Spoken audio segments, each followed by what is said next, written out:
إن الحمد لله نحمده ونستعينه ونستغفره ونعوذ بالله من شرور أنفسنا ومن سيئات أعمالنا من يهد الله فلا مضل له ومن يضلل فلا هادي له وأشهد أن لا إله إلا الله وحده لا شريك له وأشهد أن محمدا عبده ورسوله أما بعد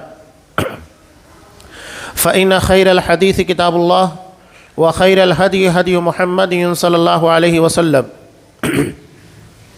وشر الأمور محدثاتها وكل محدثة بدعة وكل بدعة ضلالة وكل ضلالة في النار. أعوذ بالله السميع العليم من الشيطان الرجيم. بسم الله الرحمن الرحيم. يا أيها الذين آمنوا اتقوا الله حق تقاته ولا تموتن إلا وأنتم مسلمون. يا أيها الناس اتقوا ربكم الذي خلقكم من نفس واحدة وخلق منها زوجها وبث منهما رجالا كثيرا ونساء واتقوا الله الذي تساءلون به والأرحام إن الله كان عليكم رقيبا. يا أيها الذين آمنوا اتقوا الله وقولوا قولا سديدا يصلح لكم أعمالكم ويغفر لكم ذنوبكم ومن يطع الله ورسوله فقد فاز فوزا عظيما. وقال ظهر الفساد في البر والبحر بما كسبت أيدي الناس ليذيقهم بعض الذي عملوا لعلهم يرجعون. وعن أبي هريرة رضي الله تعالى عنه قال قال رسول الله صلى الله عليه وسلم المؤمن القوي خير وأحب إلى الله من المؤمن الضعيف وفي كل خير احرص على ما ينفعك واستعن بالله ولا تعجز وإن أصابك شيء فلا تقل لو أني فعلت كان كذا وكذا ولكن قل قدر الله وما شاء فعل فإن لو تفتح عمل الشيطان. رواہ مسلم فی کتاب القدر. تمام قسم کی تعریفات اللہ رب العالمین وحدہ لا شریک کے لیے لائق و زیبا ہے، جو ساری کائنات کا تنہا خالق و مالک ہے، اور بے شمار درود و سلام ہو اللہ کے آخری نبی جناب کریم محمد رسول اللہ صلی اللہ علیہ وسلم کی ذات مقدسہ پر. محترم سامعین، عزیز ماں اور بہنوں،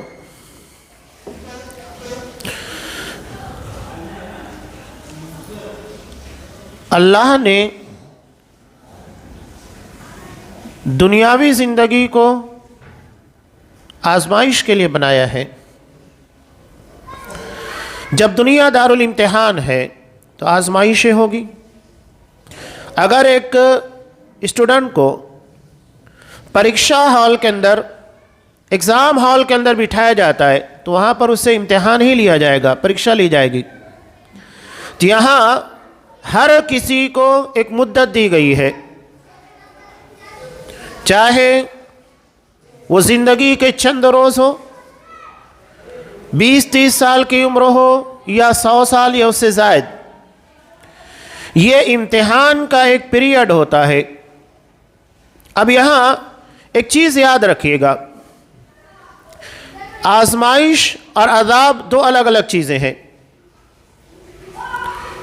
آزمائش ایمان کی بنیاد کے پر آتی ہے اور عذاب گناہوں کی بنیاد پر.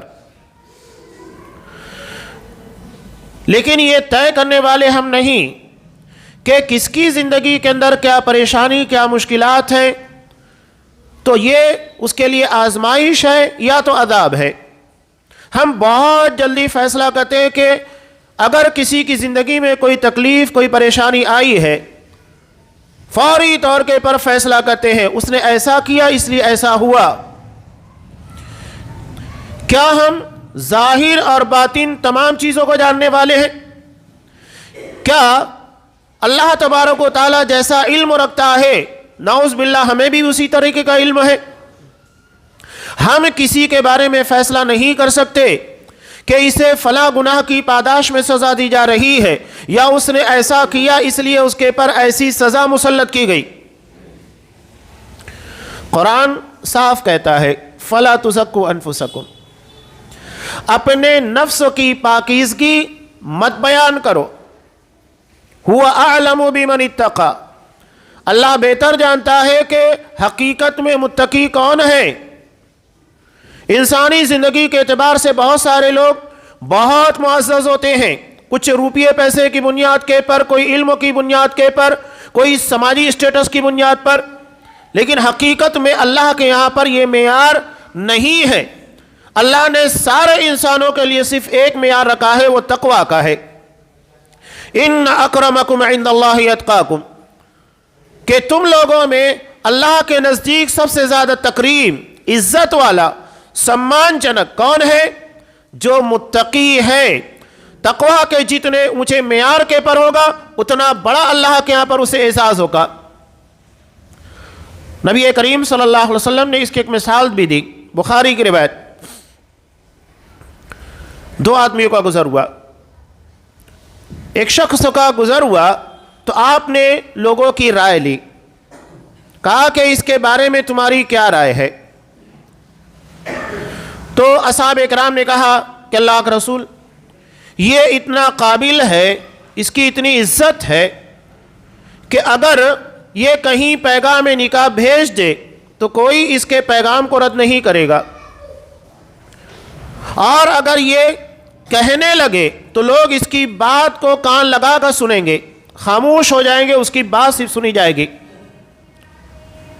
یہ لوگوں میں بڑا شریف باعزت ہے۔ آپ صلی اللہ علیہ وسلم خاموش رہے۔ اس کے بعد ایک اور شخص کا گزر ہوا،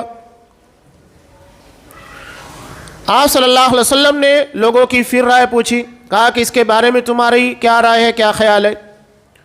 صحابہ نے کہا کہ اللہ کے رسول، ھذا من فقراء الناس، یہ تو غریب لوگوں میں سے ہے، یہ تو ایسا ہے اس کے پاس نہ روپیہ ہے نہ پیسہ ہے، اگر کسی جگہ کے پر پیغام نکاح بھیجے تو کوئی اس کی بات نہیں سنے گا، اس کا نکاح کا پیغام قبول نہیں کرے گا، اگر کچھ کہے، کسی کی سفارش کرے، کسی کا کوئی کام بنانے کی کوشش کرے، اس کی کوئی سفارش نہیں سنے گا، نہ اس کی بات سنے گا۔ یہ لوگوں کی رائے تھی۔ اب اللہ کے رسول کا فیصلہ کیا تھا؟ آپ صلی اللہ علیہ وسلم نے رائے نہیں، فیصلہ دیا۔ کہا کہ یہ دوسرا شخص جس کے بارے میں تمہارا خیال ہے کہ کوئی اس کی بات نہ سنے، غریب ہے، ٹھکرایا ہوا ہے، یہ اس قابل ہے کہ اگر پہلے شخص کی طرح پوری دنیا بھر جائے، اس کی طرح دنیا میں سارے انسان ہو جائے، تب بھی یہ اکیلا ان تمام لوگوں سے بہتر ہوگا۔ یہ فیصلہ ہے آپ صلی اللہ علیہ وسلم کا۔ تو لوگوں میں کس کے بارے میں کیا رائے قائم کی جاتی ہے وہ اہمیت نہیں رکھتی، اصل چیز دل کے معاملات ہیں جو اللہ تبارک و تعالیٰ جس کے بارے میں فیصلہ کرتا ہے۔ تو انسانی زندگی میں کیا ہو رہا ہے کیا نہیں ہو رہا ہے اس کے بارے میں ہم فیصلہ نہیں کر سکتے۔ یہ ہماری بہت بڑی خامی، بہت بڑی غلطی ہے کہ جہاں کسی کو پریشان دیکھا خوشحالیوں میں کوئی فیصلہ نہیں کرتا۔ اللہ نے اگر کسی کو نواز دیا ہے دولت کی بنیاد کے پر، علم کی بنیاد کے پر، سماج میں عزت کے اعتبار سے، وہاں کوئی فیصلہ نہیں کرتا کہ اس کی وجہ سے اس کو یہ عزت ملی۔ ہاں، پریشانیوں میں، تکالیف میں برابر لوگوں کی طرف سے فیصلے آتے ہیں، یہ اختیار ہمیں نہیں دیا گیا ہے۔ اگر کوئی پریشان زدہ ہے تو اس کے بارے میں ہماری ذمہ داری ہے کہ ہم اس کی مدد کریں، پریشانی سے نکلنے کے لیے تعاون کریں۔ اور اس کی اتنی بڑی فضیلت آپ صلی اللہ علیہ وسلم نے ارشاد فرمایا، وَمَنْ يَسَّرَ عَلَى مُعْسِرٍ، اگر کوئی کسی پریشان حال، چاہے وہ صحت کے اعتبار سے پریشان ہو یعنی بیماری کے اندر، قرض کے اعتبار سے پریشان ہو جو کہ مالی پریشانی ہوتی ہے، کاروباری اعتبار سے پریشان ہو یعنی اس کا کاروبار نہیں چل پا رہا ہے، آپ اسے سیٹل کرنے کی کوشش کریں، اس کے کاروبار کو کامیاب بنانے کی کوشش کریں۔ اگر گھریلو طریقے سے کوئی پریشانی ہے اس پریشانی کو آپ دور کرنے کی کوشش کریں، نفسیاتی طور پر پریشان ہے آپ اس کے نفس کو بہتر اسٹرانگ کرنے کی کوشش کریں۔ جو بھی پریشانی ہے اگر ہم اس کی پریشانی کو دور کریں گے تو نتیجے میں کیا ہوگا؟ یسر اللہ فی الدنیا والآخرہ، اللہ صرف دنیا کی پریشانی کو دور نہیں کرے گا بلکہ دنیا اور آخرت دونوں جگہ کے پر آسانی پیدا کرے گا۔ یہ ایک مومن کا کردار ہوتا ہے۔ ہمیں کردار کے پر کوشش کرنا ہے، ہم کون سا کردار ادا کر رہے ہیں۔ منافقین کا کردار جو صرف طنز کرنا، طعنے دینا، اعتراضات کرنا، نکتہ چینیاں کرنا، یہ منافقین کا کردار تھا۔ اور مومن یہ ہمیشہ خیر خواہی کی کوشش کرتا ہے کہ میری اپنی ذات سے کس کو کتنا فائدہ پہنچے۔ اور یہی بات ہے جو طبرانی کے روایت میں نبی کریم صلی اللہ علیہ وسلم نے ارشاد فرمایا کہ خیر الناس واحب الناس الی اللہ انفعہم، کہ لوگوں میں سب سے بہتر وہ ہوتا ہے اور اللہ کے یہاں پر سب سے زیادہ محبوب وہ شخص ہے جو لوگوں کے لیے زیادہ سے زیادہ نفع پہنچانے والا ہو۔ اب آپ غور کیجئے، ہم اپنی زبان سے، اپنے کردار سے، اپنی بات سے کتنا نفع پہنچاتے ہیں، نفع ہے یا نقصان۔ کردار یہ ہمیں بتلائے گا کہ ہم کر کیا رہے ہیں۔ مومن اللہ کے اگر آپ محبوب بننا چاہتے ہیں، اگر آپ سب سے بہتر لوگوں میں شمار کرنا چاہتے ہیں اپنے آپ کو، تو اس کے لیے انفعہم، سب سے زیادہ فائدہ پہنچانے والے بنیے، پریشانی ڈالنے والے، اعتراضات کرنے والے اور خیر کے کاموں میں رکاوٹ ڈالنے والے نہیں۔ یہ سب سے بہتر انسان ہے۔ تو یہ اللہ تبارک و تعالیٰ کے یہاں پر سب سے بہتر انسان کی پہچان۔ تو پریشانی میں ایک مومن کا کردار یہ ہوتا ہے کہ اس کی مدد کی جائے، اس پریشانی سے نکالنے کے لیے کوشش کی جائے۔ اس کا نتیجہ یہ ہوگا کہ اللہ ہمیں دنیا اور آخرت دونوں جگہ کے پر آسانیاں پیدا کرے گا۔ یا اگر ہم دنیا میں کسی مسلمان کی کسی بڑے پریشانی کو دور کر دیتے ہیں، بڑے مسائل کو حل کر دیتے ہیں، اللہ آخرت کے کسی بڑے مسئلے کو حل کر دے گا۔ اللہ نے دنیا کو دارالامتحان اسی لیے بنایا، ہم جو یہاں کریں گے، جو قربانیاں یہاں دیں گے، آخرت میں اس کا سب سے بہتر صلہ ملے گا۔ کوئی بھی نیک کام کے کرتے وقت جذبہ آخرت ہونا چاہیے، دنیا نہیں۔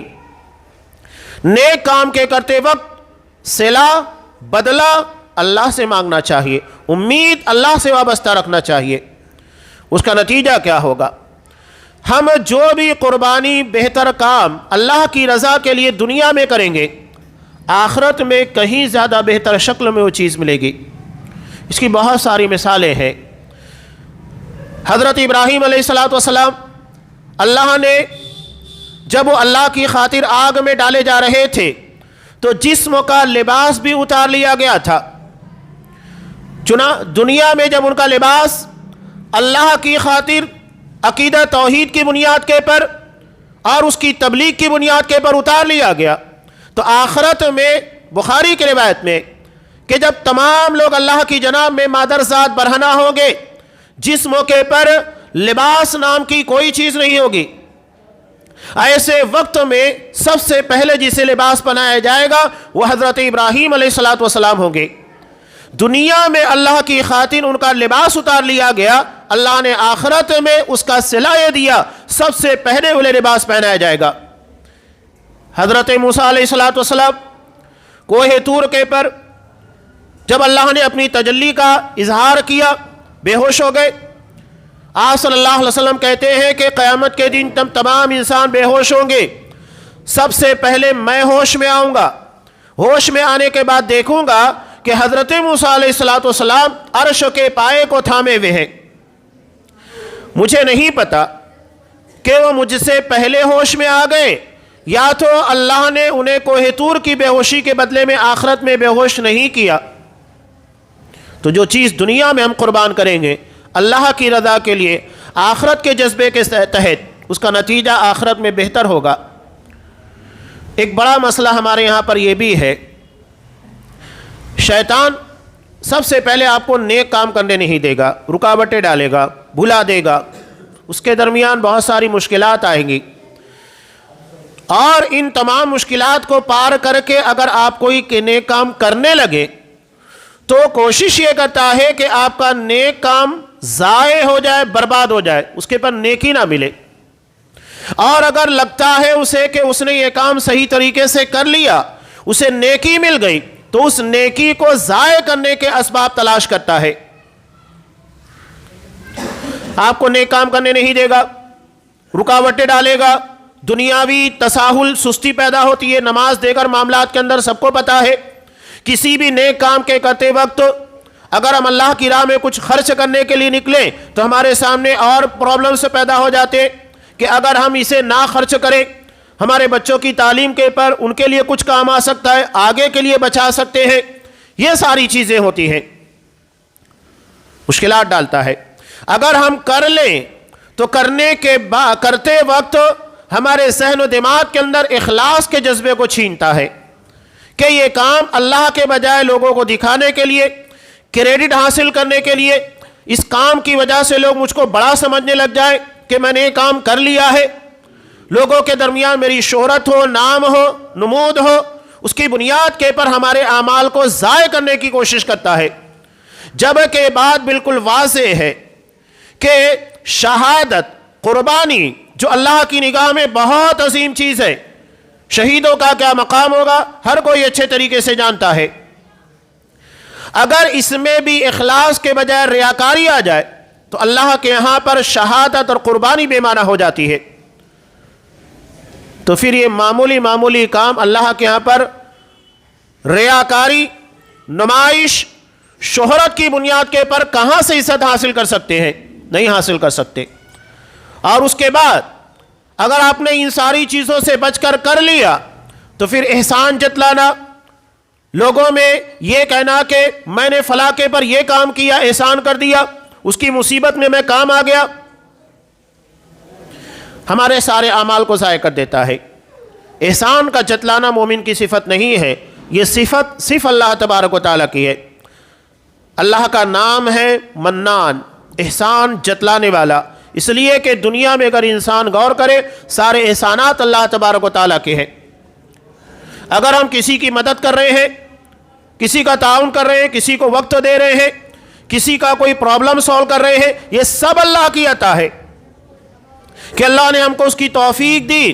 اہل جنت بھی جب جنت میں جائیں گے تو وہاں جانے کے بعد وہ یہ نہیں کہیں گے کہ ہم اپنے عمل اور اپنی محنتوں کے بل بوتے کے پر جنت میں پہنچ گئے، وہ کیا کہیں گے؟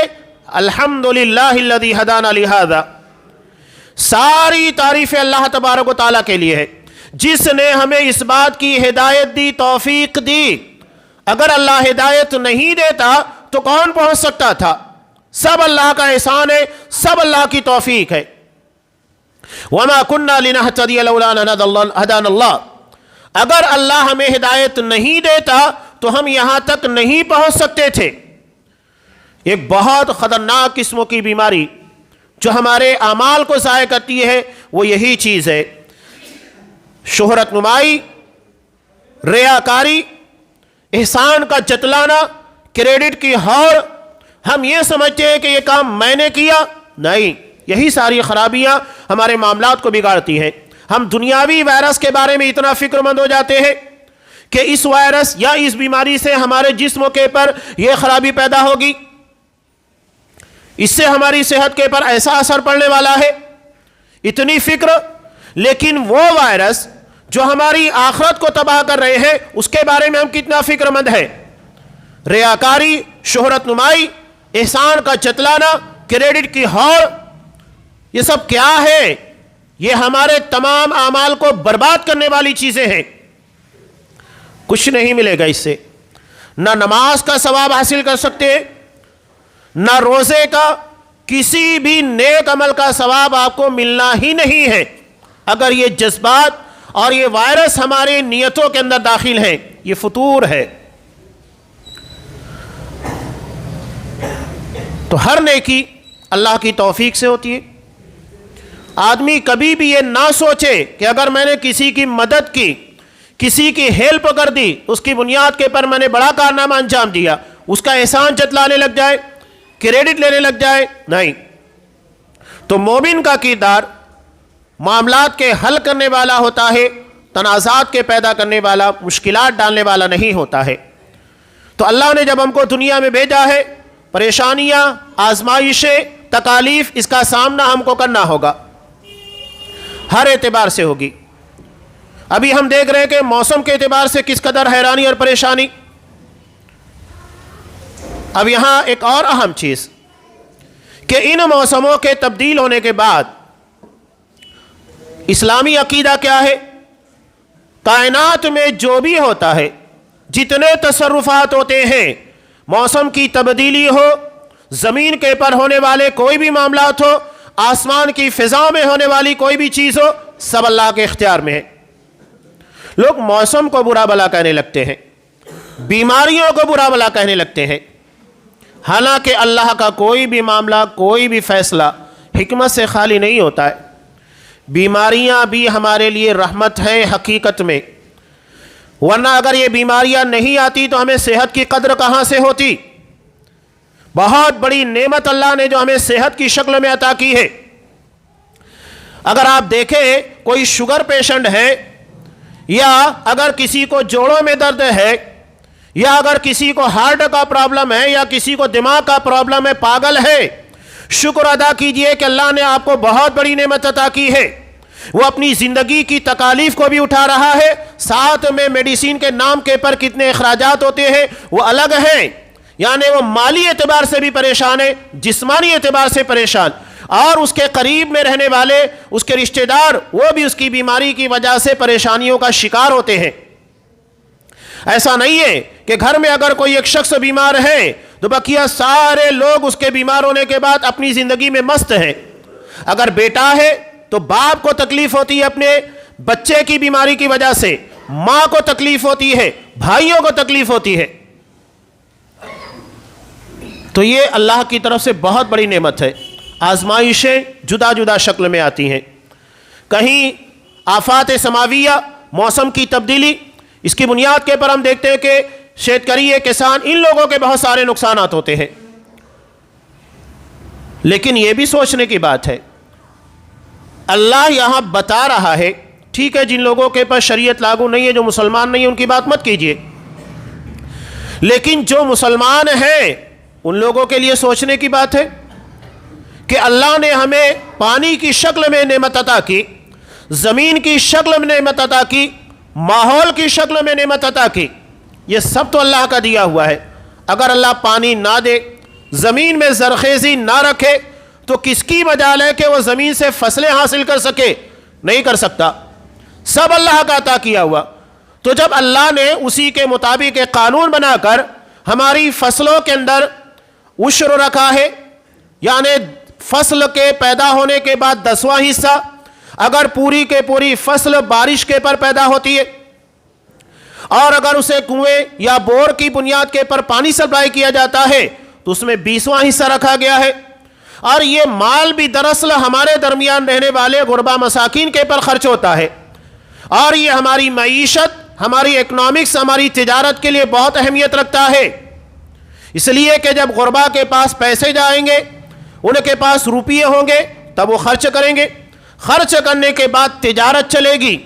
صرف چند لوگوں کے پاس اگر یہ پیسے جمع ہو جائیں تو پھر تجارت نہیں ترقی کر سکتی ہے۔ اللہ نے جو قانون زکوٰۃ کی شکل میں دیا ہے، اس کا اعتراف غیر مسلم بھی کرتا ہے۔ اگر اس نظام کو نافذ کر دیا جائے تو سود کی لعنت ختم ہو جائے گی۔ جب ضرورت مندوں کو ساری شکل میں ہر اعتبار سے امداد ملے گی تو کیا ضرورت ہے کہ وہ ایسے ناجائز اور انتہائی سنگین گناہ کے قریب بھی جائیں؟ جب کسی کو قرض کی ضرورت پیش آئے گی اس کے لیے سہولیات ہے۔ آج جہاں جہاں لوگ غیر سودی بینک چلا رہے ہیں مسلمانوں کے درمیان، ان لوگوں کے بارے میں جا کر آپ رپورٹ لیجئے تو پتہ چلے گا کہ اس کی برکتیں کتنی زیادہ ہیں۔ اللہ نے سود کے بارے میں واضح کہہ دیا، یمحق اللہ الربا ویربی الصدقات، اللہ سود کو مٹاتا ہے، صدقات کو بڑھاتا ہے، چاہے وہ زکوٰۃ ہو، عام صدقات ہو۔ یہ اللہ کا قانون ہے۔ کوئی شخص یہ سمجھے کہ ہم سودی کاروبار کرنے کے بعد، سودی قرض کے لینے کے بعد، یا کسی کو سود بیاج کے پر پیسہ دینے کے بعد ترقی کر جائیں گے، ناممکن ہے۔ اللہ نے کہہ دیا یمحق اللہ الربا، کہ وہ سود کو مٹاتا ہے، وہ مٹے گا، کبھی پنپ نہیں سکتا۔ اور اللہ نے یہ کہہ دیا ہے کہ ویربی الصدقات، اللہ صدقات کو بڑھاوا دیتا ہے تو بڑھے گا، اس میں کبھی بھی کمی نہیں پیدا ہو سکتی۔ اس کی آپ ایک شاندار مثال سعودی عرب کو دیکھیے، جہاں پر اللہ کے قانون کی حکمرانی، نتیجہ کیا ہے؟ وہاں زکوٰۃ کا لینے والا 4 ویلر میں آتا ہے، آپ حیران ہو جائیں گے. یہاں امیروں کے پاس نہیں ہے، وہاں کا زکوٰۃ لینے والا 4 ویلر کے پاس زکوٰۃ لینے آتا ہے. اللہ نے اتنی خوشحالی عطا کی عقیدے کی بنیاد پر، نماز کی برکت کی بنیاد پر. تو دین سے آپ جتنا قریب ہوں گے اللہ کی رحمتیں اتنی نازل ہوگی. تو آفات سماویہ کی بنیاد کے پر جو مشکلات پیدا ہوتی ہے، یہ دراصل ہمارے اپنے بدعمالیوں کا نتیجہ ہے. میں نے سورہ روم کی ایک آیت آپ کے سامنے پڑھی، ظہر الفساد فی البر والبحر بما کسبت ایدی الناس. یہ سمندر ہو، خشکی ہو، جہاں پر بھی بگاڑ اور فساد برپا ہوا ہے، یہ سب لوگوں کے سیاہ کرتوت ان کے برے اعمال کے نتیجے میں ہے. یعنی انسان کے گناہ موسموں کے پر اثر انداز ہوتے ہیں، سمندروں کے پر اثر انداز ہوتے ہیں، زمین کے پر اثر انداز ہوتے ہیں. اللہ صاف کہہ رہا ہے چاہے وہ سمندر ہو یا زمین ہو، وہاں اگر کوئی فساد اور بگاڑ ہے تو یہ لوگوں کے سیاہ اعمال ان کے گناہوں کے نتیجے میں ہے. بارش روک لی جاتی ہے، کیوں روک لی جاتی ہے؟ آپ صلی اللہ علیہ وسلم نے کہا کہ جس قوم کے اندر، ابن ماجہ کی روایت، تجارت میں، کاروبار میں ڈنڈی کا مارنا، یعنی پیسہ برابر لینا اور چیزیں کم کر کے دینا. اب ایک کمی کسی بھی شکل میں ہو سکتی ہے، آپ جتنی دے رہے ظاہراً اتنی ہی ہے، کوالٹی کے اندر آپ تبدیلی کر دیں، ملاوٹ کر دیں، جو چیزیں ہیں نہیں وہ ملا کر بیچے، بہت ساری شکلیں ہو سکتی ہیں.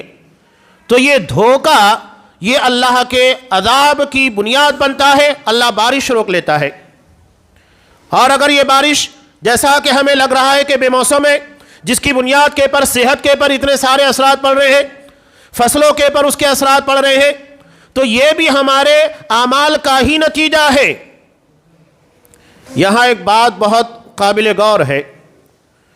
اللہ تبارک و تعالیٰ کے بارے میں ہمارا عقیدہ کہ وہ ارحم الراحمین ہے، سب سے زیادہ رحم کرنے والا، اس کے جیسا کوئی رحم کرنے والا نہیں. اگر وہ ہمارے پر عذاب نازل کر رہا ہے، ہمیں مشکلات اور پریشانیوں کے اندر ڈال رہا ہے، تو سوچئے کہ ہمارے اعمال کتنے بگڑے ہوئے ہیں کہ سب سے زیادہ رحم کرنے والے کو بھی ہم اپنی طرف متوجہ نہیں کر پا رہے ہیں. سب سے زیادہ رحم کرنے والا ہے، اگر اس کی رحمت ہماری طرف متوجہ نہیں ہو رہی ہے تو اس کا مطلب یہ ہے کہ ہمارے اعمال میں اتنا دم ہے ہی نہیں. ہم اتنے گئے گزرے ہیں کہ اتنے رحم کرنے والے کو اپنی طرف متوجہ نہیں کر پا رہے ہیں. یہ ہماری کوتاہیاں ہیں. یہاں بھی ایک بڑا مسئلہ، ہم ہر کسی دوسرے کو مورد الزام ٹھہراتے ہیں، جبکہ اپنا محاسبہ کرنا چاہیے. ہم اپنے بارے میں جتنا بہتر جانتے کسی دوسرے کے بارے میں نہیں جانتے، تو اپنا جائزہ لینا چاہیے. یہی بات حضرت عمر بن خطاب رضی اللہ تعالیٰ عنہ نے کہی، حاسبوا قبل ان تحاسبوا. اپنا محاسبہ کرو، اپنا جائزہ لو، ہم کیا کر رہے ہیں، ہماری نیت اچھی ہے کہ نہیں ہے، ہم نماز صحیح طریقے سے پڑھتے ہیں کہ نہیں پڑھتے، ہم کتنی اچھائیاں کرتے ہیں، کتنی برائیاں کرتے ہیں، ہم کتنی نیکی کرتے ہیں، کتنی غیبتیں، کتنی چغلیاں کرتے ہیں. یہ ہم سے بہتر کون جانے گا؟ ہم خود جانتے ہیں. بل الانسان علی نفسہ بصیرہ، انسان اپنے آپ کا سب سے بہترین نگراں ہے. جتنی گہری نظر اس کی اپنی ذات کے پر ہوتی ہے دوسروں پر نہیں ہوتی.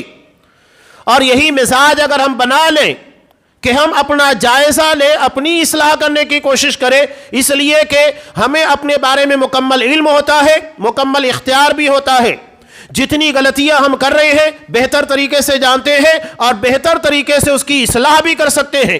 مکمل اختیار اپنی ذات کے پر اللہ نے ہم کو دیا ہے. ہر کوئی یہی کرے، پھر کسی اور کے بارے میں سوچنے کی فکر نہیں رہ جائے گی، وقت نہیں رہ جائے گا. ہمارا معاملہ اس کے برخلاف، ہم اپنی ذات، اپنے گریبان میں جھانکنے کے بجائے دوسروں کی طرف نگاہیں ڈال کر بیٹھے ہوئے ہیں، جس کا ہمیں نہ تو اختیار ہے نہ ہمیں اس کی اجازت ہے. جو چیز ہے آپ اس کی اصلاح کر دیجئے، لیکن کسی کی ٹوہ میں، کسی کی جاسوسی میں ہمیں اجازت نہیں ہے. ولا تجسسوا، کون کیا کر رہا ہے کیا نہیں کر رہا ہے اس کی جاسوسی کرنا، ٹوہ میں رہنا، یہ مومن کا شیوا نہیں ہے. منع کر دیا گیا ہے ولا تجسسوا، جو چیز ظاہراً آتی ہے اس کے اوپر ہمیں اختیار ہے اس کی اصلاح کرے، مانتا ہے مانے، نہیں مانتا ہے نہیں مانے، ہم نے اپنی ذمہ داری کو ادا کر دیا۔ لست علیہم بمسیطر، آپ اس کے اوپر نگران نہیں ہیں کہ کان پکڑ پکڑ کر کوئی نیک کام کروائیں۔ تو آسمان سے اترنے والی مصیبتیں اور پریشانیاں یہ بھی دراصل ہمارے گناہوں کی پاداش میں ہے، اس لیے ہمیں محاسبہ کرنا چاہیے۔ موسم کو گالی دینا منع ہے۔ مسلم کی روایت، اللہ تبارک و تعالیٰ خود کہتا ہے یوزینی ابن آدم، ابن آدم مجھے تکلیف دیتا ہے، یسب الدہر، وہ زمانے کو گالی دیتا ہے، وَأَنَا الدَّهْرُ، حالانکہ زمانے کو تبدیل کرنے والا میں ہوں، موسموں کے پر مکمل اختیار میرا ہے۔ یہ بارش، یہ گرمی، یہ سردی جو بھی ہے یہ سب میرے اختیار میں ہے، سب میں کرتا ہوں۔ اگر کوئی ان موسموں کے پر اعتراض کرتا ہے اور انہیں گالی دیتا ہے، برا بھلا کہتا ہے، تو دراصل مجھے تکلیف دیتا ہے، میرے فیصلے کے پر اعتراض کرتا ہے۔ تو موسموں کے بارے میں فیصلہ کرنے کے بجائے ہم موسم کو تو تبدیل نہیں کر سکتے، بارش کے پر ہمارے اختیار نہیں، سردی کے پر ہمیں کنٹرول نہیں، لیکن اللہ نے ہمیں اپنی ذات کے پر مکمل اختیار دیا ہے۔ ہم اپنے آپ کو تبدیل کر دیں، یہ کائنات بہتر بن جائے گی۔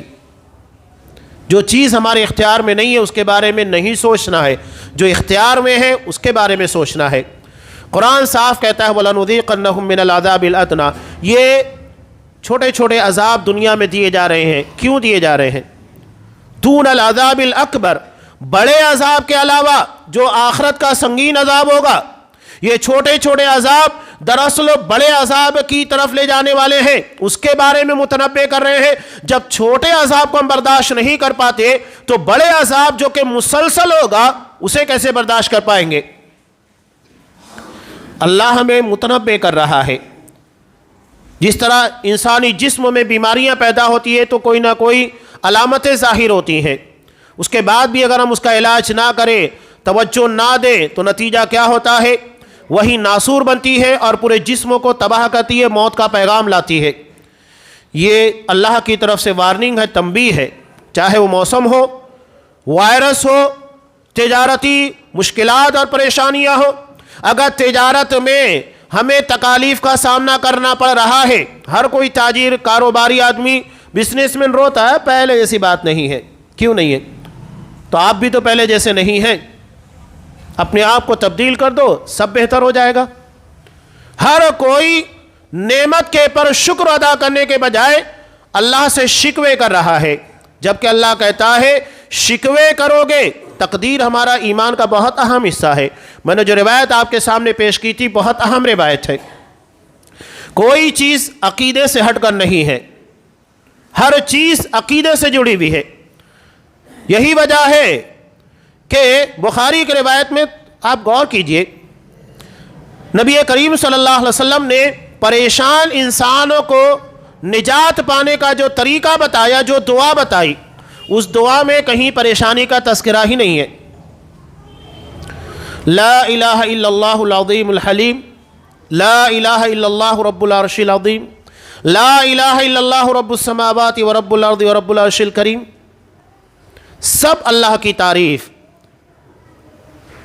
اللہ کے سوا کوئی معبود نہیں، وہ عظیم ہے، بزرگی والا ہے، حلیم ہے، بردبار ہے، نرمی کرتا ہے، سختی نہیں کرتا۔ اللہ کے سوا کوئی معبود نہیں، وہ انتہائی بزرگ اور بہترین شاندار عرش کا مالک ہے۔ اللہ کے علاوہ کوئی معبود نہیں، رب السماوات و رب الارض، جو آسمانوں کا، زمین کا، ہر کسی کا رب ہے، اور عرش کریم کا بھی رب ہے۔ بتائیے اس دعا کے ترجمے میں آپ کو پریشانی کا تذکرہ کہاں ملا؟ حضرت فاطمہ رضی اللہ تعالی عنہ، آج کا دور تو ہماری خواتین کے لیے اتنا مشکل کشا نہیں ہے، اتنا مشکل پیدا کرنے والا نہیں ہے۔ جب ہماری مائیں، ہماری بہنیں اپنے ہاتھوں سے چکی پیسا کرتی تھیں اپنے ہاتھوں سے کنویں میں ڈول ڈال کر پانی نکالا کرتی تھیں. ہر چیز کے لیے مشکلات، پریشانیاں، محنت. کوئی مشینی دور نہیں تھا. یہاں تو ہر چیز بٹن دبانے کے پر آپ کو حاصل ہو جاتی ہے. اتنے مشکل حالات میں نبی کی بیٹی ہیں حضرت فاطمہ رضی اللہ تعالیٰ عنہ، اور نبی کریم صلی اللہ علیہ وسلم کو شدید محبت تھی. آ کر آپ صلی اللہ علیہ وسلم سے کہتی ہے کہ غلام دے دیجئے، بہت زیادہ محنت پڑتی ہے. آپ صلی اللہ علیہ وسلم نے کہا کہ غلام تو نہیں ہے، لیکن ایک چیز تمہیں بتا رہا ہوں. اسی کو تسبیح فاطمہ کہا جاتا ہے، جو ہم ہر نماز کے بعد پڑھتے ہیں. سونے کے وقت پڑھنے کا حکم دیا ہے. آپ صلی اللہ علیہ وسلم نے کہا کہ 33 مرتبہ سبحان اللہ، 33 مرتبہ الحمدللہ، 33 مرتبہ اللہ اکبر، یا 34 مرتبہ اللہ اکبر. اسے پڑھو اور پڑھ کے سو جاؤ. یہ تمہاری تمام جسمانی تکالیف کو دور کرنے کا ذریعہ ہوگا. اللہ کی تسبیح، اللہ کی حمد، اللہ کو سب سے بڑا بیان کرنا، اس کی کبریائی کا تذکرہ کرنا، یہ ہماری جسمانی تکالیف کو دور کرنے کا ذریعہ ہے. لیکن کب؟ جب ہمیں اس کے پر اعتبار ہوگا، یقین ہوگا. عقیدے کی بات ہوتی ہے. علامہ ابن قیم رحمۃ اللہ علیہ کہتے ہیں کہ میں مکہ میں ایک لمبی مدت تک تھا. میرے پاس پیسے نہیں تھے. جب میں بیمار پڑتا تھا تو صرف سورہ فاتحہ پڑھتا اور اسی کے ذریعے دم کرتا، اللہ مجھے شفا دیتا تھا. بخاری کی روایت ہے، حضرت ابو سعید خدری رضی اللہ تعالیٰ عنہ جب ایک قبیلے کے سردار کو کسی موذی جانور نے ڈس لیا، سورہ فاتحہ پڑھی، اللہ نے شفا دی. تو یہ وہی سورہ فاتحہ جسے ہم بھی پڑھتے ہیں، وہی الفاظ ہے، وہی معنی ہے، وہی جامعیت ہے، سب کچھ وہی ہے. عقیدے کا، ایمان اور یقین کا فرق ہوتا ہے. جتنا ایمان پختہ ہوگا اسی کے بقدر اللہ شفا دے گا. یہ یقین کی باتیں ہوتی ہیں. تو اللہ نے ان کا ایمان کا معیار بہت بلند رکھا تھا. تو نتیجہ کیا تھا کہ یہی سورہ فاتحہ بڑی بڑی بیماری کے لیے شفا یابی کا کام کرتی تھی. اور بہت ساری روایتیں جو کہ ہمیں بیماریوں کے لیے سکھائی گئی ہے، یقیناً وہ ہماری بیماریوں کے لیے شفا یابی کا ذریعہ ہے. جب نبی نے کہہ دیا، جس کے پر اللہ کے کلام اور اللہ کے فرمان جاری ہوتے ہیں، تو شک کی بات کہاں رہ جاتی ہے؟ ایک ڈاکٹر کے ٹریٹمنٹ کے اندر، اس کی دوا کے اندر پرابلم ہو سکتا ہے، لیکن نبی کریم صلی اللہ علیہ وسلم نے جو دعائیں بتائی ہیں اس میں کوئی مسئلہ، کوئی پریشانی نہیں ہے. یہی ہمارا ایمان، یہی ہمارا عقیدہ ہے.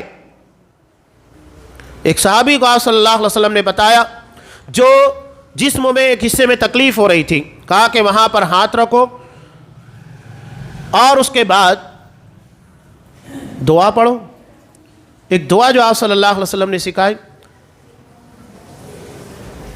بسم اللہ، اعوذ بعزت اللہ وقدرتی من شر ما اجد واحاذر. ایک دعا آپ نے سکھائی. انہوں نے ویسا ہی کیا، 3 مرتبہ بسم اللہ کہا، اس کے بعد دعا پڑھی، اللہ نے شفا دے دی. تو یہ دعائیں نبی کی بتائی ہوئی ہیں. جو دعا ہم پڑھتے ہیں، لا شفاء الا شفاءک، کہ اللہ تیرے علاوہ کوئی شفا دینے والا نہیں. دوائیں ذریعہ ہوتی ہیں، مقصد نہیں ہوتی. شفا اللہ دیتا ہے، یہ ذریعہ ہے. ڈاکٹر ذریعہ ہے. ہمیں حکم دیا گیا ہے تداوو، علاج کرو. کوئی بیماری، کوئی بھی چیز ہے اس کا علاج کرو. لیکن عقیدہ اور ایمان یہ ہونا چاہیے کہ جب تک اللہ کی اجازت نہیں ہوگی شفا نہیں ملے گی. شفا صرف اللہ دیتا ہے. یہ نہیں کہنا چاہیے کہ فلاں ڈاکٹر کے پاس جانے کے بعد مجھ کو شفا ملی. یہ کہو اللہ نے فلاں ڈاکٹر کی وجہ سے مجھ کو شفا دی. شفا کی نسبت ہمیشہ اللہ کی طرف ہونا چاہیے. ہر خیر کی، ہر اچھائی کی نسبت صرف اللہ کی طرف کی جائے. امام احمد بن حنبل رحمہ اللہ، ان کے زمانے میں ایک شخص کو، یہی ایمان عقیدہ بتا رہا ہوں، ایک شخص کو جن لگا، اسے پریشان کر رہا تھا، تکلیف دے رہا تھا. اب اس کے رشتہ دار نے آ کر کہا کہ امام صاحب آپ کچھ کیجئے. حضرت امام احمد بن حنبل رحمہ اللہ نے صرف اپنا جوتا لے جا کر دے دیا. کہا کہ جوتا لے کر جاؤ اور اس جن کو کہنا کہ یہ احمد بن حنبل کا جوتا ہے۔ اس نے ویسا ہی کیا، جن شیطان جو تھا اسے چھوڑ کر بھاگ گیا۔ اب حضرت امام احمد بن حنبل رحمہ اللہ ان کی وفات کے بعد دوبارہ اس شخص کے پر پھر شیطان نے حملہ کیا، جن اس کے پر بھی سوار ہو گیا۔ اب وہ شخص دیکھا کہ امام صاحب ہے نہیں، تو ان کے جو شاگرد تھے ان کے پاس گیا۔ اب شاگردوں نے بھی وہی کیا، کہنا کہ یہ احمد بن حنبل کے شاگردوں کا جوتا ہے۔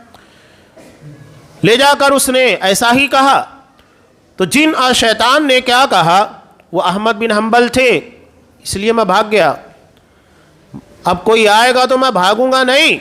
بتانے کا مقصد یہ ہے کہ اللہ ایمان کی تاثیر عمل کی بنیاد کے پر شخصیات میں ایسا وزن پیدا کرتا ہے کہ وہی جوتا ہے، لیکن شخصیات کی نسبت الگ الگ ہونے کی وجہ سے تاثیر کا فرق ہو جاتا ہے۔ یہی ایمان، یہی عقیدہ، یہی معاملات، یہی اعمال ہے۔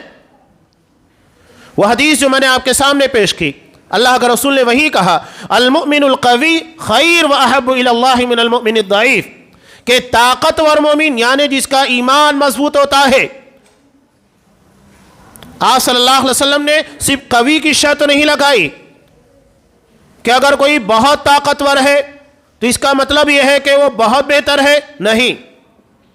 آپ نے کہا المؤمن القوی، طاقتور مومن جو ایمان سے جڑا ہوا ہو، جس کا ایمان مضبوط ہو، یہ کمزور ایمان والے کے مقابلے میں اللہ کے نزدیک زیادہ بہتر ہے اور زیادہ پسندیدہ ہے۔ اس کا مطلب یہ ہے کہ اگر ہم اللہ کی نگاہ میں اچھے بننا چاہتے ہیں، لوگوں کی نگاہ میں نہیں، اللہ کی نگاہ میں اچھا بننا ہے، اللہ کا محبوب بننا ہے، اور یہی ہمارا مقصود حقیقی ہے کہ ہم اللہ کی نگاہ میں اپنے آپ کو محبوب بنانے کی کوشش کریں، لوگوں کی نگاہ میں نہیں۔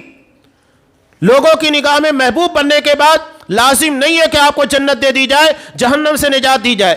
ہاں، اللہ کی نگاہ میں محبوب بنے، بہتر بنے، تو لازم ہے کہ اللہ آپ کو جنت دے گا۔ تو کہا المؤمن القوی، طاقتور مومن، یہ اللہ کے نزدیک کمزور کے مقابلے میں زیادہ بہتر اور زیادہ پسندیدہ محبوب ہے۔ وفی کل خیر، خیر تو دونوں میں، ایمان دونوں کے پاس ہے، طاقتور والے کے پاس بھی، کمزور والے کے پاس بھی، دونوں کے پاس ایمان ہے، لیکن ایک کا مضبوط ہے، طاقتور ہے، اور دوسرے کا کمزور ہے۔ آپ صلی اللہ علیہ وسلم نے اسی ایمان سے جڑی باتوں کو بیان کیا، احرص علی ما ینفعک، جو چیز تمہیں فائدہ دے اس کے حریص بنو۔ ہمیں عقیدہ فائدہ دیتا ہے، ایمان جو ہمیں اللہ کی جنت تک لے کر جائے گا، لا تدخلون الجنت حتی تؤمنوا، جب تک مومن نہیں ہوگے، اور ایمان کا مطلب ہے عقیدہ توحید، اللہ کی وحدانیت کو تسلیم کرنا، اس پر قائم رہنا، اس کی تبلیغ کرنا، اس کی نشر و اشاعت کرنا، اور اس کے پر حرف نہ آنے دینا شرک یا کسی اور شکل کے اندر۔ احرص علی ما ینفعک، جو چیز تمہیں فائدہ دینے والی ہے۔ ہم دنیا میں اپنی تجارت یا گھر بھی بناتے ہیں تو کیا کرتے ہیں، دیکھتے ہیں کہ کون سا مٹیریل یا کس طریقے سے ہم بنائیں تو یہ گھر زیادہ پائیدار ہوگا، زیادہ مفید ہوگا، زیادہ فائدہ مند ہوگا۔ ہم اس جگہ کا بہتر سے بہتر استعمال کیسے کر سکتے ہیں، فائدہ اٹھانے کی کوشش، تو اپنے اعمال سے بھی فائدہ اٹھانے کی کوشش کیجئے۔ اللہ نے زبان دی ہے تو یہ سوچئے کہ اس زبان سے ہم کتنا بہتر فائدہ اٹھا سکتے ہیں۔ تجارت دی ہے، کاروبار ہے جس سے ہر کوئی جڑا ہے، تو ہم کتنا بہتر فائدہ اٹھا سکتے ہیں اپنی تجارت کے ذریعے، جو ہماری دنیا اور ہماری آخرت دونوں کو سنوار دے۔ اصحاب کرام تاجر تھے دنیا میں، اور خاص طور سے ہندوستان کے مختلف علاقوں میں اصحاب کرام تاجر بن کر آئے۔ اس وقت تو دھوکہ دہی، لوٹ کھسوٹ، یہ ساری چیزیں بالکل عام تھی، آج بھی ہیں۔ ایسے ماحول میں ایماندارانہ تجارت کرنے کی بنیاد پر لوگ ان کی تجارت کو دیکھ کر مسلمان ہوئے۔ تو اگر ہم اپنی زبان سے کسی کو کنونس نہیں کر سکتے تو کم سے کم اللہ نے ہم کو اعمال ایسے دیے ہیں، اپنے اعمال، اپنے کردار، اپنی تجارت کو ایسا بنائیے کہ وہ اسلام کی ترویج اور نشر و اشاعت کا ذریعہ بن سکے۔ اور اگر ہماری تجارت، ہمارے معاملات، ہماری دھوکہ دہی، بے ایمانی ان چیزوں کی بنیاد پر ایک غیر مسلم اسلام سے متنفر ہوتا ہے تو یاد رکھیے اللہ ہم سے اس کے بارے میں سوال کرے گا کہ ہم نے اسلام کو فائدہ تو نہیں پہنچایا، لیکن ہماری تجارت، ہمارے معاملات کی بنیاد کے پر ایک غیر مسلم اسلام سے متنفر ہوا، کیا جواب دیں گے؟ یہ بہت بڑا سوال ہے ہمارے کردار، ہمارے معاملات، ہماری تجارت کے پر۔ تو آپ صلی اللہ علیہ وسلم نے کہا خیر کے متلاشی بنو، ہم جو کہہ رہے ہیں، جو کر رہے ہیں، وہ کتنا فائدہ مند ہے، کتنا نقصان دہ ہے، غور کیجئے ہماری بات سے، ہمارے کردار سے، معاملات سے کتنا فائدہ پہنچتا ہے، کتنا نقصان پہنچتا ہے، اس کے پر غور کرنے کی ضرورت ہے۔ وَاسْتَعِن بِاللَّهِ وَلَا تَعْجَزْ، اللہ سے مدد مانگو، عاجز مت بنو، نکمے مت بنو۔ اللہ سے دعا بھی کرنا ہے لیکن پورا انحصار دعا پر نہیں، دعا کرنے کے بعد تدبیر بھی اختیار کرنا ہے، محنت بھی کرنا ہے۔ اگر ایک شخص کہے وہ شادی شدہ نہیں ہے، کنوارا ہے، اللہ مجھ کو اولاد دے، تو کیا اس کی اس دعا کی بنیاد کے پر وہ کنوارا رہتے ہوئے صاحب اولاد ہو سکتا ہے؟ اسے وہ طریقہ اختیار کرنا ہوگا، تدبیر اختیار کرنا ہوگا جس کی بنیاد کے پر اسے اولاد مل سکے۔ اگر آپ یہ چاہتے ہیں آپ کے کاروبار میں ترقی ہو، برکت ہو، کبھی ایسا ہوتا ہے کہ آپ اگر مہینے کا 1 لاکھ روپے کما رہے ہیں لیکن آپ کے زندگی میں ایسے مسائل، پریشانیاں اور دکھ درد ایسے ہیں جو 1 لاکھ سے زیادہ کے ہوتے ہیں، اس کا مطلب ہے کہ آپ کی تجارت آپ کے لیے بابرکت نہیں ہے۔ اتنی محنت کے کمانے کے بعد جو پیسہ آپ کے پاس آتا ہے وہ آپ کے خرچ کے لیے، نہ آپ کے مستقبل کے لیے، بھوشیہ کے لیے کہیں پر فائدہ مند نہیں۔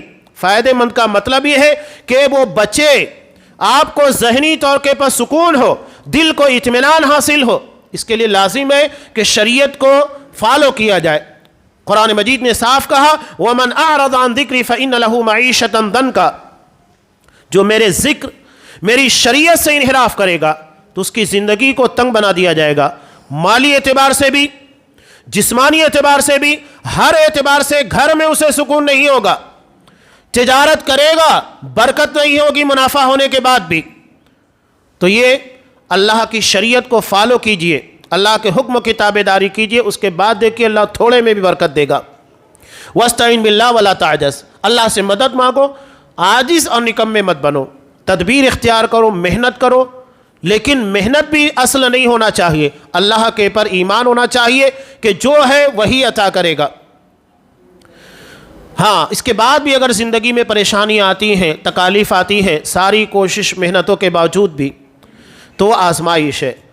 یہ مت کہو لو انی فعلت کان کذا و کذا، میں ایسا کر لیتا ایسا ہو جاتا۔ عام طور سے ہم کہتے ہیں کہ اگر فلاں ڈاکٹر کے پاس پہلے چلے جاتے تو ایسا حادثہ نہیں پیش آتا، بیماری نہیں بڑھنے پاتی، بچہ بچ جاتا، یا اپنا کوئی رشتہ دار وہ بچ جاتا، اس کی جان نہیں جاتی۔ ہمارا عقیدہ ہے جس کی موت جس جگہ پر جس انداز سے لکھی ہے وہ ویسے ہی مرے گا، اور تقدیر کا وہ حصہ جو ہو چکا ہے ہماری زندگی میں اس کے بارے میں اگر مگر کرنے سے منع کر دیا گیا ہے، اس لیے کہ جو چیز تھی ہونا تھی ہو چکی ہے۔ اب ہمارے اگر مگر کرنے سے وہ بدل نہیں سکتی۔ آگے کے بارے میں سوچئے، مستقبل کے بارے میں آپ کہہ سکتے ہیں اگر ایسا کریں گے تو ایسا ہو سکتا ہے، اس کے پاس چلے گئے تو یہاں سے آپ کو زیادہ فائدہ ہو سکتا ہے۔ مستقبل ایک الگ چیز ہے، لیکن جو ہو چکا ہے اس کے بارے میں منع ہے، وہاں پر آپ کو اختیار نہیں ہے، اس لیے کہ اگر مگر شیطان کے دروازے کھولتا ہے، ہمارے ایمان کو، ہمارے عقیدے کو بگاڑتا ہے، ڈگمگاتا ہے۔ تو انسانی زندگی میں چیزیں ہیں، دنیا دار الامتحان ہے، یہاں آزمائشیں ہیں، مشکلات ہیں، پریشانیاں ہیں، تو یہ دیکھنا ہے کہ آتی کیوں ہے۔ قرآن نے صاف کہہ دیا جو بھی آسمان سے آنے والی مصیبت ہو یا وائرس کی شکل میں ہماری صحت کے پر اثر انداز ہونے والی، اور اس کا نتیجہ نکلتا ہے کہ کاروبار بھی متاثر ہوتے ہیں، بہت ساری چیزیں متاثر ہوتی ہیں، سب اس کا بنیادی وجہ ہے بما کسبت ایدی الناس، لوگوں کے کردار ہیں، لوگوں کے معاملات ہیں۔ اگر ہم تاجر ہیں تو اپنی تجارت پر غور کیجئے، کہیں اسلام کے خلاف تو نہیں کچھ کر رہے ہیں، کہاں پر اللہ کے حکم کی نافرمانی ہو رہی ہے۔ اگر ہم معلم ہیں، مربی ہیں، تو وہاں دیکھیں کہ ہم شریعت کو کتنا فالو کر رہے ہیں، کہیں ہم سے کوئی کوتاہی تو نہیں ہو رہی ہے۔ ہر جگہ جس مقام کے پر ہم ہیں، اپنے معاملات، اپنی تجارت، ہر چیز کے پر توجہ دینے کی ضرورت ہے۔ قرآن صاف کہہ رہا ہے لوگوں کے کردار، لوگوں کے معاملات، ان کے گناہوں کی پاداش میں، چاہے وہ صحت کے پر آنے والی بیماری ہو یا موسموں کی تبدیلیاں ہوں، اور یہ موسم کے بارے میں تو پہلے سے بیان کر دیا گیا ہے۔ قرب قیامت کی علامتیں ہیں جو بھی ظاہر ہو رہا ہے، لوگوں کو موسم کے اندر بے اعتدالیاں نظر آ رہی ہیں، انسانی صحت بھی جب بگڑنا شروع ہوتی ہے تو کب کیا ہو جائے کوئی بھروسہ نہیں، مزاج میں بھی بگاڑ آ جاتا ہے، چڑچڑاپن آ جاتا ہے بیماری کی وجہ سے، اچھی چیزیں کھانے کے بعد بھی صحت مینٹین نہیں ہو پاتی ہے، دوائیں لینے کے بعد بھی بیماری ختم نہیں ہو پاتی۔ تو یہ انسانی صحت کا جو معاملہ ہے، دنیا بھی دراصل اسی طرح ہے، اس لیے کہ ہم کو زمین سے ہی پیدا کیا گیا، مٹی سے پیدا کیا گیا ہے۔ تو جو یہاں ہو رہا ہے دراصل ہمارے اندر بھی وہی چیزیں ہیں، جو ہم کریں گے وہ ہمیں ظاہر میں نظر آئے گا، وہی چیزیں ہوں گی۔ ہم کہتے ہیں نا جو برتن میں ہوگا وہی چھلکے گا، تو جو ہمارے معاملات کے اندر ہوگا وہی دنیا میں ظاہر بھی ہوگا۔ تو ہم جتنے بہتر ہوں گے اتنا بہتر ہمارے ساتھ کیا جائے گا، اور جتنے برے ہوں گے ویسے حالات ہمارے پر ہوں گے، اور اگر ہم نے اصلاح نہیں کی، محاسبہ نہیں کیا، تو اس سے بدتر حالات کا انتظار کیجیے۔ حضرت عمر فاروق کا قول یاد رکھیے، حاسبوا قبل ان تحاسبوا، اپنا جائزہ لیجئے، محاسبہ کیجئے۔ ہر معاملہ، ہر آنے والی مصیبت، آزمائش، یہ ہمیں متنبہ کرتی ہے، وارن کرتی ہے، تنبیہ کرتی ہے، جائزہ لینے کی جانب ہمیں متوجہ کرتی ہے۔ تو جائزے کا وقت ہے، اور جتنا اختیار اللہ نے ہم کو دیا ہے اپنی ذات کے پر، اتنا کسی اور پر نہیں ہے۔ تو جتنا ہر کوئی محاسبہ کرے، یہ ہماری دنیا، ہماری آخرت دونوں کے لیے بہتر ہے۔ اللہ کا ہر معاملہ، ہر فیصلہ خیر کے پر مبنی ہوتا ہے، تو کبھی ذہن و دماغ اس طرف نہ جائے کہ یہ جو حالات ہو رہے ہیں، یہ مشکلات اور پریشانیاں آ رہی ہیں، ہمارے ساتھ ہی کیوں؟ تو ہم بھی اپنے پر غور کریں، ہم ہی ایسا کیوں کر رہے ہیں؟ کچھ تو ہے ہمارے اندر، ایسا نہیں کہ کچھ نہ کرنے کی بنیاد کے پر ہم کو پریشان کیا جائے۔ اللہ صاف کہتا ہے ما یفعل اللہ بعذابکم ان شکرتم وآمنتم، اللہ تمہیں سزا دے کر، عذاب دے کر کیا کرے گا؟ کیا اللہ ہمارا دشمن ہے؟ اس کو ہم سے دشمنی ہے؟ وہ تو ساری ماں سے زیادہ محبت کرتا ہے۔ وہ کہہ رہا ہے کہ تمہیں عذاب دے کر کیا کرے گا اگر تم شکر گزاری اور ایمان کے راستے کے پر رہو۔ تو زبان کے پر شکوے مت لائیے، چاہے وہ تجارتی معاملات ہو، گھریلو معاملات ہو، کہیں زبان کے پر شکوے مت لائیے، صبر کی تلقین کیجئے، صبر کے پر قائم رہیے، اور اللہ نے جو عطا کیا اس کے پر شکر ادا کیجئے۔ صبر اور شکر انسانی زندگی کی بہت بڑی نعمت ہے، جو اللہ کے ہر معاملے کو ہمارے حق میں بہتر بناتی ہے۔ اللہ تبارک و تعالیٰ ان حالات کو جو کہ ہمارے پر آ رہے ہیں، جو دراصل ہماری ہی گناہوں کی پاداش میں سیاکاریوں کی وجہ سے، پروردگار ہمیں اپنا جائزہ لینے، جن خرابیوں اور جن گناہوں کی پاداش میں یہ ساری مصیبتیں، چاہے وبائی ہو، جسمانی صحت کے پر اثر انداز ہونے والی، کاروبار کے پر اثر انداز ہونے والی ہو، یہ سب ہمارے سیاہ کرتوتوں کی بنیاد کے پر ہے۔ پروردگار ہمیں ان تمام معاملات کی اصلاح کی توفیق دے، ہماری تجارت کو اسلامی بنا، ہمارے معاملات کے اندر صبر و ضبط و تحمل کی توفیق دے، برداشت کا مادہ ہمارے اندر پیدا کر، ان اعمال کی توفیق دے جن سے تو راضی ہوتا ہے، ان تمام اعمال سے ہمیں بچنے کی توفیق عنایت فرما جس سے تو ناراض ہوتا ہے۔ پروردگار ہم تجھ سے وہ ساری بھلائیاں مانگتے ہیں جو تیرے حبیب محمد رسول اللہ صلی اللہ علیہ وسلم نے تجھ سے مانگی ہے، اور ان تمام شر سے، برائیوں سے پناہ طلب کرتے ہیں جن سے تیرے حبیب محمد رسول اللہ صلی اللہ علیہ وسلم نے پناہ طلب کی ہے۔ پروردگار جب تک ہمیں دنیا میں رکھ، اسلام کے پر رکھ، اور ہمارا خاتمہ ایمان کے پر فرما، آمین۔ بارک اللہ لنا ولکم فی القرآن العظیم ونفعنی وإیاکم بالآیات والذکر الحکیم، انہ تعالی جواد کریم ملک بر رؤوف رحیم۔